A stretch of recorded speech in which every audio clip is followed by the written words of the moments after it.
સ્કંદ પુરાણાંતર્ગત વૈશાખ માસ મહાત્મ્ય. શંખ વ્યાધ સંવાદ તથા વ્યાધના પુનર્જન્મનું વૃત્તાંત. શ્રુતદેવજી કહે છે, હે રાજન, પંપાના તટ પર કોઈ શંખ નામે પ્રસિદ્ધ પરમ યશસ્વી બ્રાહ્મણ હતા, જેઓ બૃહસ્પતિ સિંહ રાશિમાં સ્થિત હતા ત્યારે ગોદાવરી નદીમાં સ્નાન કરવા માટે ગયા. રસ્તામાં પરમ પવિત્ર ભીમરથીને પાર કર્યા બાદ દુર્ગમ, જળરહિત અને ભયંકર નિર્જન વનમાં ગરમીથી વ્યાકુળ થઈ ગયા હતા. વૈશાખનો મહિનો હતો અને બપોરનો સમય હતો. તેઓ એક વૃક્ષની નીચે બેઠા.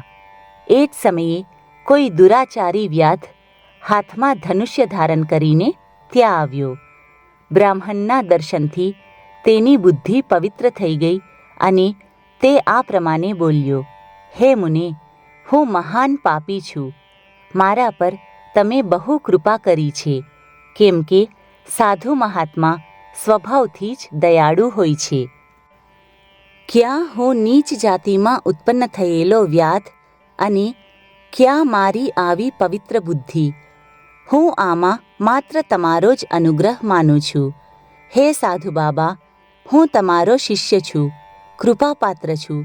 સાધુ દર્શન અને સમાગમ પછી મનુષ્ય કદી દુઃખને પ્રાપ્ત નથી થતો. તેથી તમે મને પોતાના પાપનાશક વચનો દ્વારા એવો ઉપદેશ આપો, જેથી સંસાર બંધનથી છૂટવાની ઈચ્છા રાખનારા મનુષ્ય અનાયાસે જ ભવસાગરની પાર થઈ જાય. સાધુ પુરુષોનું ચિત્ત બધાના પ્રત્યે સમાન હોય છે. તેઓ બધા પ્રાણીઓ પ્રત્યે દયાળુ હોય છે. તેમની દૃષ્ટિમાં ના કોઈ નીચ છે, ના ઊંચ, ના પોતાનો છે, ના પરાયો. મનુષ્ય સંતપ્ત થઈને ગુરુજનોને ઉપાય પૂછે છે. તેઓ તેને સંસાર બંધનથી છોડાવનારા જ્ઞાનનો ઉપદેશ કરે છે. જેમ ગંગાજી મનુષ્યોને માટે પાપોનો નાશ કરનારી છે, તે જ પ્રમાણે અજ્ઞાનીઓનો ઉદ્ધાર કરવો સાધુ પુરુષોનો સ્વભાવ જ માનવામાં આવે છે. વ્યાધના આ વચન સાંભળીને શંખે કહ્યું, વ્યાધ, જો તમે કલ્યાણ ચાહો છો તો વૈશાખ માસમાં ભગવાન વિષ્ણુને પ્રસન્ન અને સંસાર સાગરથી પાર કરનારા જે દિવ્ય ધર્મો છે તેમનું પાલન કરો. મુનિશ્રેષ્ઠ શંખ તૃષાપીડિત હતા. બપોરના સમયે તેમને સુંદર સરોવરમાં સ્નાન કર્યું અને યુગલ વસ્ત્ર ધારણ કરીને મધ્યાહ્નકાળની ઉપાસના પણ કરી. પછી દેવ પૂજા કર્યા પછી વ્યાધનું લાવેલું શ્રમહારી અને સ્વાદિષ્ટ કોઠાનું ફળ ખાધું. જ્યારે તેઓ ખાઈ પીને સુખપૂર્વક બેઠા ત્યારે વ્યાધે હાથ જોડીને કહ્યું કે, હે મુને, કયા કર્મના લીધે મારો તમોગુણી વ્યાધકુળમાં જન્મ થયો અને કયા કારણે આવી સદ્બુદ્ધિ તથા મહાત્માનો સંગ થયો? હે પ્રભો, જો તમને યોગ્ય લાગે તો મેં જે પૂછ્યું છે તે તથા બીજી જાણવા યોગ્ય વાતો પણ મને કહો.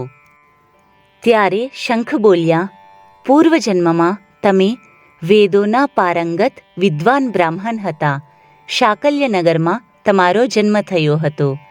તમારું ગોત્ર શ્રીવત્સ અને તમારું નામ સ્તંભ હતું. તે સમયે તમને બહુ તેજસ્વી માનવામાં આવતા હતા, પરંતુ આગળ જતાં તમે કોઈ વેશ્યામાં આસક્ત થઈ ગયા. તેના સંગદોષથી તમે નિત્યકર્મ છોડી દીધા અને શૂદ્રની જેમ ઘેર આવીને રહેવા લાગ્યા. જો કે તમે સદાચાર શૂન્ય, દુષ્ટ તથા ધર્મકર્મોને ત્યાગી દીધા હતા, છતાં તમારી પત્ની કાંતિમતીએ વેશ્યા સહિત તમારી સેવા કરી. તે સદા તમારું પ્રિય કરવામાં લાગી રહેતી હતી. તે તમારા બંનેના પગ ધોતી, બંનેની આજ્ઞાનું પાલન કરતી અને બંનેથી નીચા આસન પર સૂતી હતી. આ પ્રમાણે વેશ્યા સહિત પતિની સેવા કરતી રહીને તે દુઃખી બ્રાહ્મણીનો ઘણો સમય વ્યતીત થઈ ગયો. એક દિવસ તેનો પતિ અપથ્ય ભોજનને લીધે ભગંદરનો રોગી થઈ ગયો. આ રોગના કારણે તે રાત દિવસ બળતરાથી વ્યાકુળ રહેવા લાગ્યો. જ્યાં સુધી ઘરમાં પૈસા હતા ત્યાં સુધી વેશ્યા ઘરમાં ટકી રહી. પછી તેનું બધું ધન પડાવી લઈને તેને આ ઘર છોડી દીધું. વેશ્યા તો ક્રૂર અને નિર્દયી હોય જ છે. તેને છોડીને બીજાની પાસે ચાલી ગઈ. ત્યારે તે બ્રાહ્મણ રોગથી વ્યાકુળ થઈને રડતા રડતા તેની પત્નીને કહ્યું કે, હે દેવી, હું વેશ્યામાં આસક્ત અને અતિ નિષ્ઠુર વ્યક્તિ છું. મારી રક્ષા કરો. હે સુંદરી, તમે પરમ પવિત્ર છો. મેં તમારો કોઈ ઉપકાર નથી કર્યો. હે કલ્યાણી, જે પાપી પોતાની વિનીત પત્નીનો આદર નથી કરતો તે 15 જન્મો સુધી નપુંસક થાય છે. હે મહાભાગે, સાધુ પુરુષો તેની નિંદા કરે છે. તમે સાધ્વી અને પતિવ્રતા છો. હું તમારો અનાદર કરીને પાપ યોનિમાં જઈશ. તમારો અનાદર કરવાથી તમારા મનમાં જે ક્રોધ થયો હશે તેનાથી હું બળી ચૂક્યો છું. આ પ્રમાણે પશ્ચાત્તાપયુક્ત વચન કહી રહેલા પતિને તે પતિવ્રતા હાથ જોડીને બોલી કે, હે પ્રાણનાથ, તમે મારા પ્રત્યે કરેલા વ્યવહાર માટે દુઃખી ના થાઓ. લજ્જાનો અનુભવ ના કરો. હું તમારા પર સહેજ પણ નારાજ નથી. પૂર્વજન્મના પાપ જ આ જન્મમાં દુઃખરૂપે આવે છે. જે તે દુઃખોને ધૈર્યપૂર્વક સહન કરે છે તે સ્ત્રી સાધ્વી માનવામાં આવે છે અને તે જ પુરુષ શ્રેષ્ઠ માનવામાં આવે છે. તે ઉત્તમ વર્ણવાળી સ્ત્રી પોતાના પિતા અને ભાઈઓ પાસેથી ધન માગીને લાવી અને તેનાથી પતિનું પાલન કરવા લાગી. તેને પોતાના પતિને સાક્ષાત ક્ષીરસાગર નિવાસી વિષ્ણુ જ માન્યો. તે રાત દિવસ પતિના મળમૂત્ર સાફ કરતી અને તેના શરીરમાં પડેલા કીડાને ધીરે ધીરે કાઢતી હતી. બ્રાહ્મણી ના રાત્રે સૂતી હતી ના દિવસે.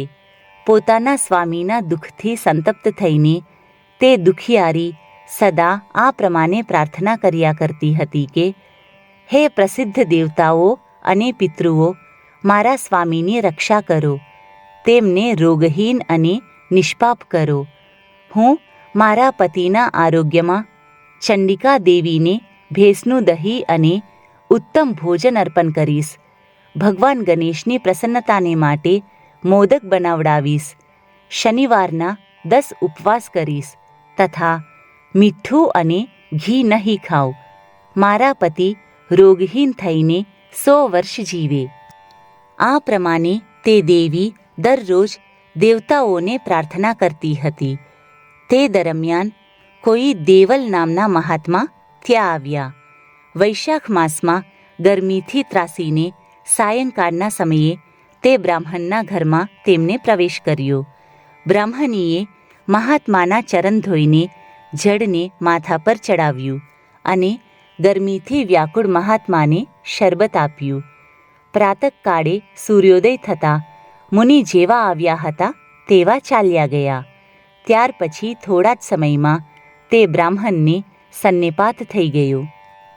બ્રાહ્મણી સૂંઠ, મરી અને પીપર લઈને જ્યારે તેના મોઢામાં મૂકવા જતી હતી ત્યારે તેને પત્નીની આંગળીને દાંતથી એવી કરડી કે તે આંગળીનો કોમળ ભાગ તેના મોઢામાં જ રહી ગયો. આંગળી તોડીને તે બ્રાહ્મણ પેલી વેશ્યાનું જ ચિંતન કરતા મૃત્યુ પામ્યો. ત્યારે તેની પત્ની કાંતિમતીએ બંગડી વેચીને લાકડા ખરીદા અને ચિતા બનાવીને પતિની સાથે ચિતા પર જઈને બેસી ગઈ. તેને પતિના રોગયુક્ત શરીરનું ગાઢ આલિંગન કરીને તેની સાથે પોતાને પણ ચિતામાં બાળી દીધી. શરીર છોડીને તે એકદમ ભગવાન વિષ્ણુના ધામમાં આવી ગઈ. તેને વૈશાખ માસમાં દેવલ મુનિને જે શરબત પાયું હતું અને તેમના ચરણોદકને માથા પર ચડાવ્યું હતું તેનાથી તેને યોગીઓના જેવી પરમપદની પ્રાપ્તિ થઈ. તમે અંતકાળે વેશ્યાનું ચિંતન કરીને શરીરનો ત્યાગ કર્યો હતો. તેથી આ તુચ્છ વ્યાધના શરીરમાં આવ્યો છો અને હિંસામાં આસક્ત થઈને બધાને ઉદ્વેગમાં નાખ્યા કરો છો. તમે વૈશાખ માસમાં મુનિને શરબત આપવા માટે બ્રાહ્મણીને અનુમતિ આપી હતી. તે પુણ્યથી આજે વ્યાધ હોવા છતાં પણ તમને તમામ સુખોના એકમાત્ર સાધન એવા ધર્મ વિશેના પ્રશ્ન પૂછવા માટે ઉત્તમ બુદ્ધિ પ્રાપ્ત થઈ છે. તમે જે સર્વ પાપોને હરનારા મુનિના ચરણોદકને માથા પર ચડાવ્યું તેના ફળરૂપે જ તમને મારો સંગ પ્રાપ્ત થયો છે.